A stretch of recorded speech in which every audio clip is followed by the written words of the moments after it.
भूलना कुछ ज़्यादा हुआ, याद रखना आधा हुआ।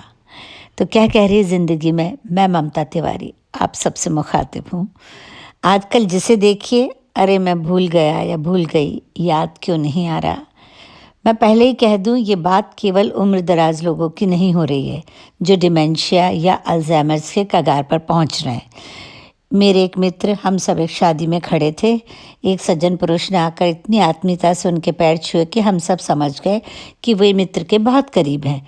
पर मेरे मित्र सकपकार से कभी उनके परिवार, कभी उनके स्वास्थ्य के बारे में पूछ रहे थे, पर जाहिर था कि वे उन्हें पहचान नहीं पा रहे थे। आखिर उन्होंने ही कहा, सर लगता है आपने हमें पहचाना नहीं। मित्र ने कहा, नहीं नहीं, पहचान तो लिया पर नाम नहीं याद आ रहा। आप किसी युवा या बच्चे, अरे हमसे ही पूछिए कि आपके माँ बाप या बच्चों के फ़ोन नंबर बताइए, तो क्या हम बता सकते हैं।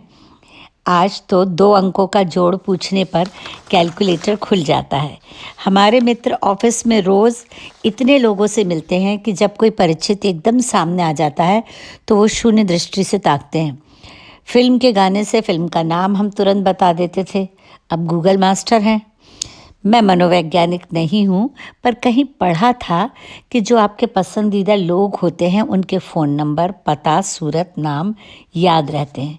पर मुझे तो ऐसा लगता है कि आप दोस्तों से ज़्यादा कड़वी यादों से जुड़े इंसान को रोज़ याद करते हैं, उन्हें सपनों में देखते हैं। आप उन्हें न भूलकर नकारात्मक हो जाते हैं। तो सकारात्मक होने के लिए अच्छी यादों का होना बहुत ज़रूरी है। और उनकी याद जो आपकी मोहब्बत का हिस्सा थे, आपसे बिछुड़ गए, उन्हें भी खुश होकर याद कीजिए। वैसे भी उनसे सुखद यादें जुड़ी हैं, तो दुखी होकर क्यों याद करें। तो उनके लिए है कि कुछ सर्द हवाएं, चंद शबनम के कतरे, आधा चांद, सुरमई बादल कभी मेरी खिड़की पर दस्तक दिया करते थे जब तुम आते थे। कुछ गर्म हवाएं, सिसकती शबनम, एक काली अमावस्या, गहरे भूरे बादल बिना दस्तक मेरे कमरे में चले आते हैं जो अब तुम नहीं आते। मौसम का बदलना कई एडजस्टमेंट सिखा देता है, पर तुम्हारी याद के बिना रहना तो मैंने अभी सीखा नहीं। तो ये था उन्हें नकारात्मक तरीके से याद करने का तरीका। सकारात्मक तरीके पर बाद में आती हूँ। जब लैंडलाइन फ़ोन होता था तब एक डायरी होती थी जो टेलीफोन के पास रखी रहती थी। मजाल है जो कभी उसे खोलना पड़ा हो। मुंह ज़बानी सारे नंबर याद थे, चेहरे नाम सहित दिल में छुपे रहते थे, क्योंकि नफ़रत या नापसंदगी से वास्ता ज़रा कम था। हमें सभी अच्छे लगते थे। कैलकुलेटर हमारे पास नहीं था। हमारी 8वीं पास माँ का मुँह ज़बानी जोड़ और हिसाब इतना पक्का था कि हम हार जाते थे। कक्षा में मौखिक गणित, विज्ञान के सवाल पूछे जाते थे। मोबाइल था ही नहीं जो घड़ी घड़ी गूगल तलाशते। सब याद रखने की कोशिश हम में आत्मविश्वास भर देती थी। इसका मतलब सीधे ये निकलता है कि हम अपने दिमाग का उपयोग करना कम कर रहे हैं। कहते हैं जितनी धार तेज करते जाएंगे दिमाग उतनी तेज़ी से चलता है। मैंने स्वयं अपने 85 साल के ससुर को अंतिम समय तक पढ़ते लिखते देखा। आप जिस विषय पर चाहें उनसे प्रश्न पूछ सकते थे। समाचार के अलावा वे टीवी नहीं देखते थे बहुत। इसका मतलब किताबें पढ़ना और लिखना दिमाग को जागृत रखता है। मेरी डॉक्टर मित्र का तो कहना है कि बाएं हाथ से भी कार्य करना चाहिए, जिससे दिमाग के दोनों हिस्से काम करेंगे और याददाश्त में वृद्धि होगी।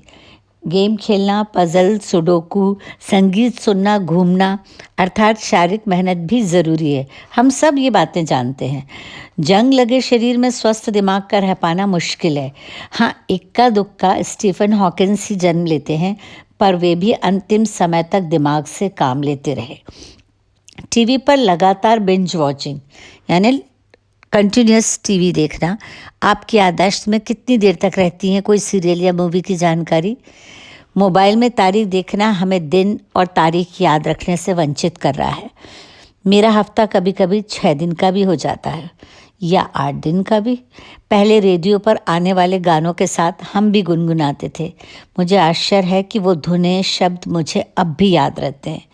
आजकल शायद संख्या इतनी बढ़ गई है कि गाने के बोल भी याद नहीं रहते। ओम जय जगदीश हरे और राष्ट्रीय गान मुँह ज़बानी याद रहते थे। हमारी माँ हमें लिख कर रिवीजन करना, बोल बोल कर हमसे प्रश्नों के उत्तर पूछना जैसे काम करती थी। अब बच्चे लिख लिख कर या बोल बोल के प्रैक्टिस करना छोड़ के सब कुछ लैपटॉप पर कर लेते हैं और उसी में उन्होंने यादें नाम से एक फ़ोल्डर बना रखा है। मन में काम की सूची याद करने की बजाय मोबाइल आपको अलार्म से याद दिलाता है कि आपको क्या काम करना है, किसका जन्मदिन है या शादी की सालगिरह। बस तो समझ गए आप कि थोड़ा सा गैजेट्स का उपयोग कम करें, हवा में थोड़ी गहरी सांसें लें, सकारात्मक होकर उनको कुछ इस तरीके से याद करें कि यूं ही चली आती है तुम्हारी याद बिन बुलाए मेहमान सी। यूं ही चली आती है तुम्हारी याद बिन बुलाए मेहमान सी। या जब कभी मैं बारिश में पत्तों को कांपते देखती हूँ, या जब कभी उदास गज़लें सुनती हूँ, या जब कभी शबनम टपकते देखती हूँ गुलाबों से, तब यूं ही चली आती है तुम्हारी याद। या जब कभी मैं चाहती हूँ ज़ार ज़ार रोना, या चाहती हूँ फूलों को मसलना, या जब कभी मैं चाहती हूँ कि मुझे ना आए तुम्हारी याद, तब यूं ही चली आती है तुम्हारी याद बिन बुलाए मेहमान से। तो यादों को आने दीजिए, मीठी यादों को अपने साथ रखिए, अपने आप भूलना कम हो जाएगा। और रोज़ सुबह उठते ही खुद से पूछना ना भूलें, और क्या कह रही है ज़िंदगी।